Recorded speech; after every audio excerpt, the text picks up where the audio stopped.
Let's talk about some of those ups and downs, because when Arsene Wenger left, it was a real end of an era, a very long era as well.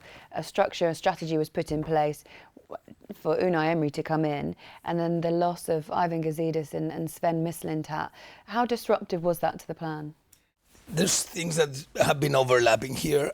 When I joined the club with Ivan Gazidis, we started talking about how we envision the model of the club for the 21st century. The evolution that actually he asked me in a blank sheet of paper, how would you define the perfect model of the club? And we started drawing it, and we totally agree on where we wanted to take the club. And that's how he convinced me to join the club. He said, okay, Raul, I want to implement this. We want to do this. And it's an evolution from the classical English model of the manager that controls absolutely everything in the club. This was possible in the past because the clubs were not as dimensional as they are now. So the name manager already tells you he's managing the whole thing. So from the first squad to the grass to the traveling budget, everything. What we believe is a different model. We have, of course, the priority is the first team. That's the North Star. That's what drives any decision, the success of the first team. And we put, instead of a manager, we want to put as maximum responsible what we call the head coach. And just by the change of name, it's already telling you the difference of what we mean.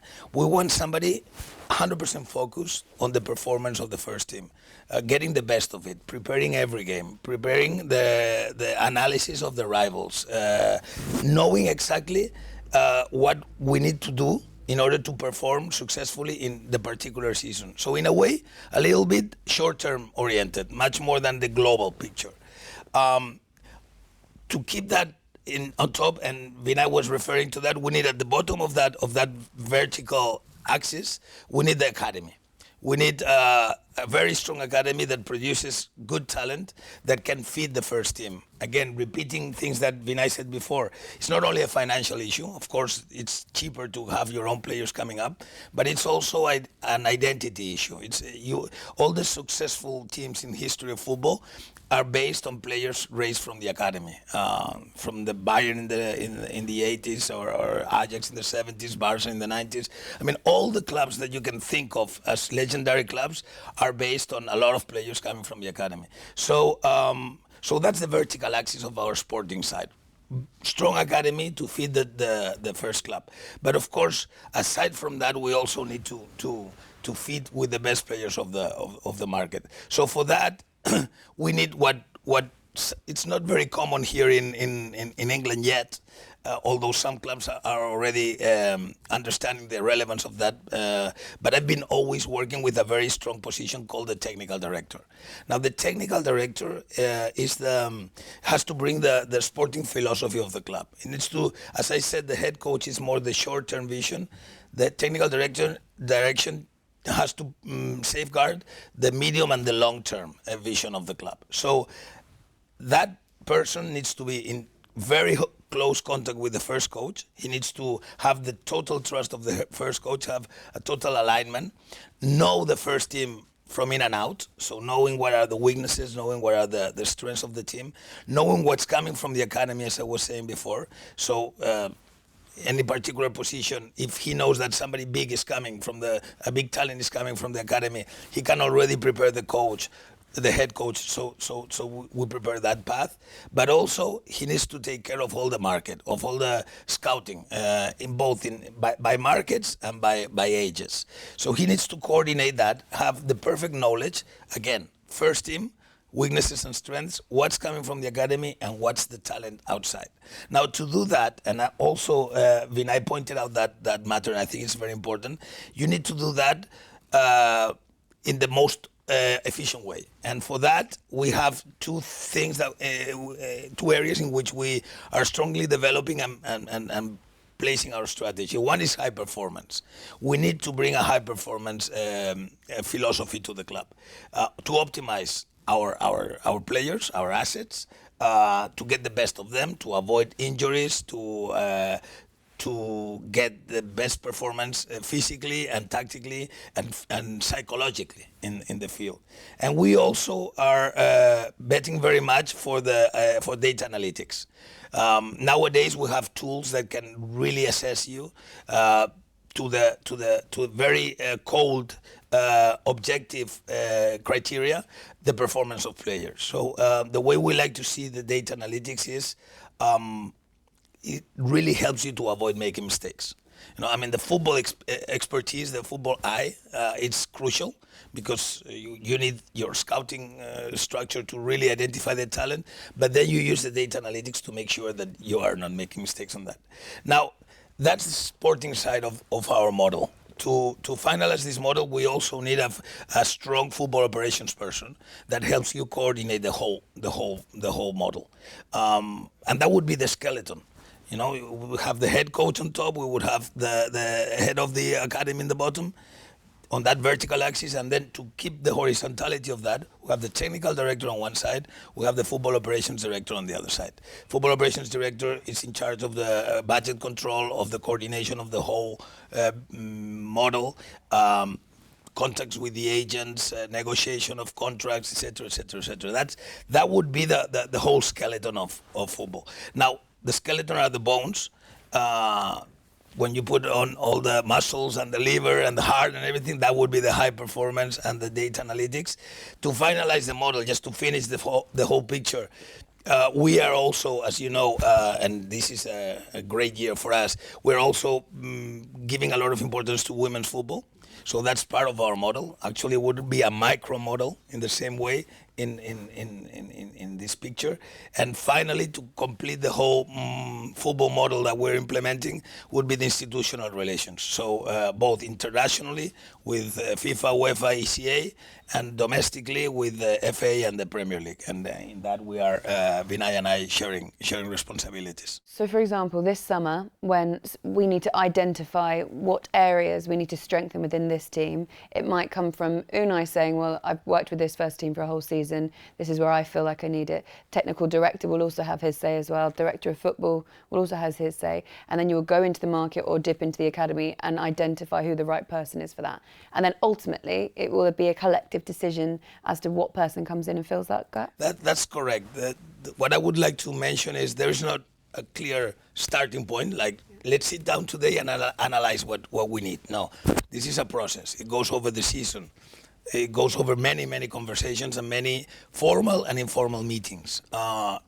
We start trimming down the strengths and weaknesses of the current squad and where are we going. There's also injuries involved. There's performance issues involved. There are many things coming up. But yes, we identify initially the areas in which we need to strengthen the team. We start having more and more meetings in which we feed more and more information coming from the scouting, coming from the data analytics. And at the end of the day, we try to reach a consensus. It's a normal easy process because we are very much aligned in our views of football and our analysis of the players that we try to go for. So at the end of the day, as I said before, it's a team effort. So fans see it as a window, a physical window of when the market opens and when it closes. But ultimately, it's a very long process in the build-up to that window as well. That's a very good point. The window is really a theoretical thing. The window is the time that you are able to register players. So you can finalize contracts, sign contracts, and register the contract in each federation. That's what FIFA understands by the window. That doesn't mean that you don't talk over the year. Of course you do. We talk among clubs, we talk with players, we cannot start from scratch on the 1st of July. It wouldn't be possible. You need to be prepared. The window is actually the crystallization of everything. It's the moment, it's the end of the whole process. And you have to cut a specific window in order to keep some order there, But at the end, the window is technicality to register players. And I guess if we look back, we were having meetings around what we were going to do this summer back in October last year. Absolutely. Detailed meetings Absolutely. around it. It's unfortunately, it's a year-round process. Yeah, unfortunately, but I have to say also fortunately, because it's the essence. It's fun. It's fun. You have to. You do not relax. But it would be bad to relax on that. You have always to be looking at the market and looking at what you need for improving the club. I suppose the reason why fans look at the window so highly is because, or so much focus on it, is because sometimes you get deals that go through on deadline day, and you think, well, how can that happen if it's a process where it's been going on for months and months and months, that it goes right down to the wire on the last day? I have to mention here, since I joined the club, sometimes I get some cultural shocks, and this was one of it. I mean, you have a TV show on deadline day. It's amazing with the countdown. Make a pretty big deal of it. I don't want to break the illusion, the myth, but this is really artificial. I mean, it does happen. I agree. There's sometimes fax machines break. Stuff happens. But I mean, that should never. I mean, you should avoid that. And we don't use faxes as much anymore. I can guarantee the fax machines are not involved in the process anymore. No, but our policy, our strategy, you never follow 100%, but we try to do things earlier.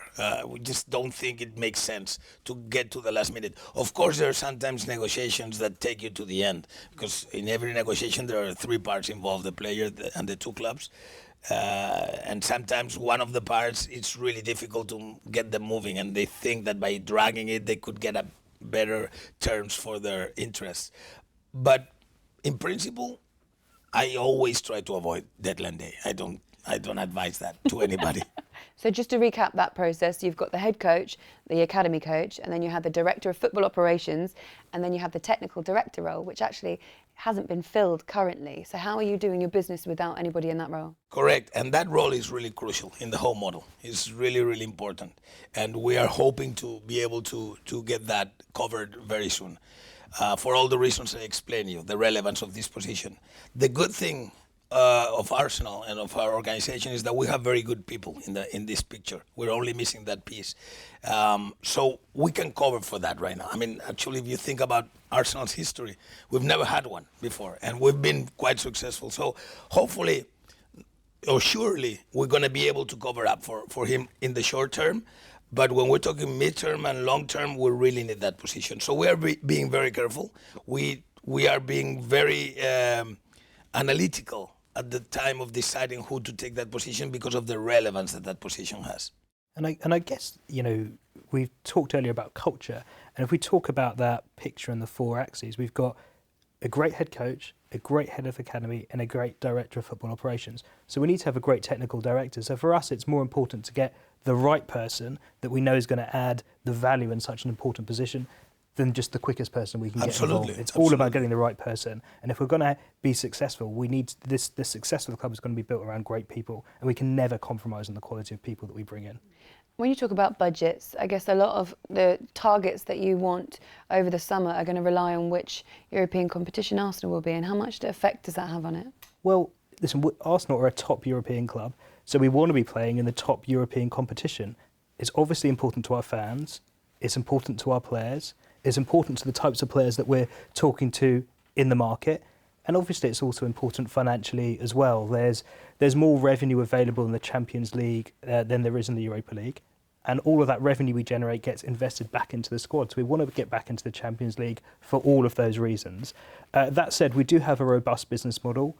We can operate and on Europa League revenues, but we want to be back in the Champions League for all of those reasons, and that's why we're so focused on that as an objective for the club. Raul, can you give us any hints on what areas you want to strengthen, or what business you want to get done this summer? To an extent. I have to be careful. You have to understand that discretion is very important. If I now say I need this position, I'm already opening the market. So I have to be very careful. What I can tell you is that we have identified very clearly and very unanimously with our head coach and with our technical people, we know where we want to prioritize. Yeah. Sorry, this sometimes you're doing very well. No, but we're very clear on what our priorities are. We are already in the market. We're already talking with the people that can help us to cover those positions, and I feel quite strong. It's going well. The image that Arsenal has in the football world is very strong. Vinai was mentioning we're a top world club, and we are. So we need to go where we belong, and that's the Champions League. And many players really want us to be there also when we're talking with them. But I feel quite strong on the inputs that I'm getting so far. I do believe that we have a very good plan to cover those positions, to be much stronger next year, to deliver the success that we're all hoping for. You mentioned other players that you're focusing on also want to know or want to find out whether you're going to be in Champions League or not. Does that have a huge effect? So when you're in the market trying to identify players, this idea that actually next season it's not confirmed yet whether or not Arsenal will be a Champions League side? That's something that comes into the conversations. Fortunately enough, the image of Arsenal is strong enough. We are a reference in the football world, so when Arsenal knocks on the door of players, it's a different knock than other clubs. Of course, the fact that we have not been in Champions League for 2 years and we're in question mark now for the next year, that's not helpful. But again, the image of Arsenal, so it's strong enough to help us build a case about all the model that we're bringing up, all the new era that we're bringing up. It's very exciting. The passion of the coach that it's projecting to the team, it's seen by everybody in the football world, not only internally but externally. We're getting that a lot from players that we're talking to, that they really get that it's a nice place. It's a very good place to be, Arsenal, in order to project a good football career. So we are building on that. Of course, being in Champions League is very helpful because all players want to play in the ultimate competition. For us, if by any chance we would not be there next year, which I don't think is going to happen, but if that happened, our challenge would be to get in there immediately, and the player that comes and joins us and gets into that successful project, it's an exciting thing for them. And I guess ultimately players know that if they want to play in the Premier League, which is the world's #1 league, and have all of the sort of profile and exposure and excitement that brings, unfortunately there's no guarantees. No. It's such a competitive league that if you are going to play in the Premier League, you aren't going to have that guarantee you're going to be in the Champions League, and you have to weigh those two things up. But we have a lot to offer to a player. I mean, really, I don't feel in disadvantage with anybody, you know. The league, the Premier League, is exciting for any player in the world. London, Arsenal, the history, the dimension of the club, the stadium, the facilities, this colony, the fan base, the follow-up around the world, the exposure. I mean, really, I feel like I have a lot of ammunition when I talk with players to engage them in our project.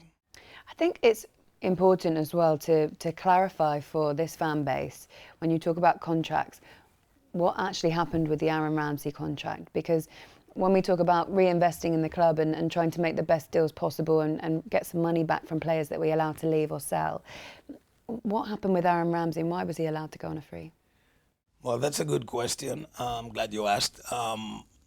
Although I normally don't like to personalize, and let me start by saying, not only we have the highest respect and esteem for Aaron, we also think he's a great professional and a great football player.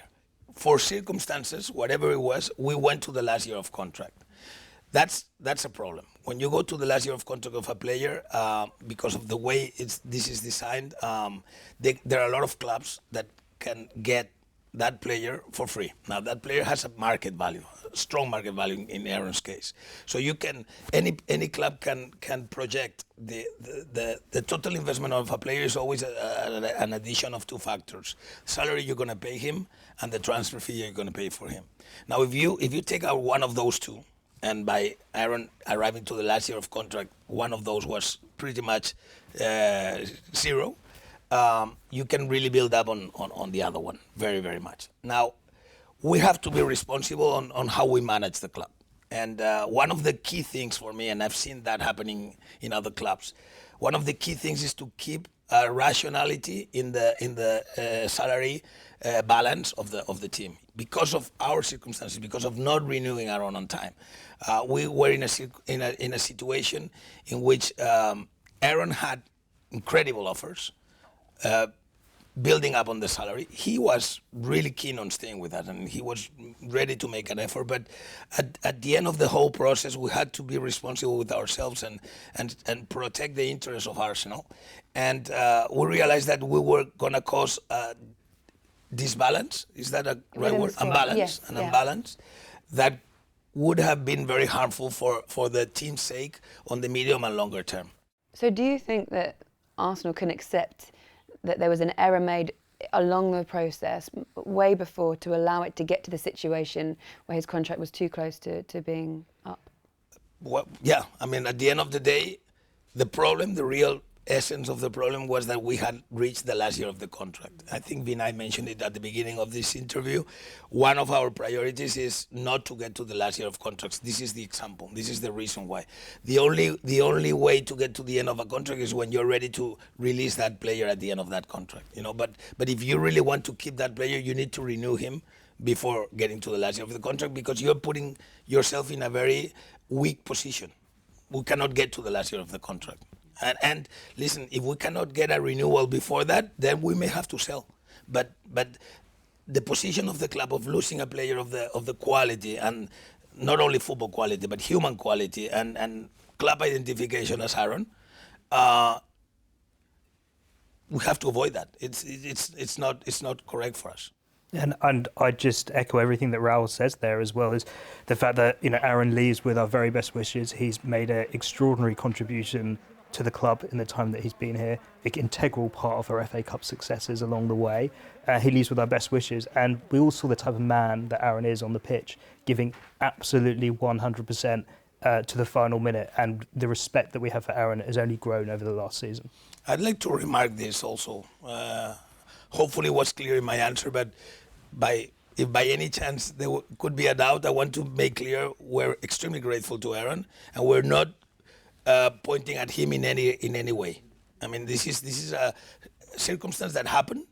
We got to a position in which we were in a very weak position, and out of the responsibility that we have with the club, we had to reach a difficult conclusion, and it was to realize that he had to go. You also mentioned allowing players to leave as well, and Danny Welbeck is one of those players that has reached the end of his contract that you are allowing to leave. And what was the decision process behind that?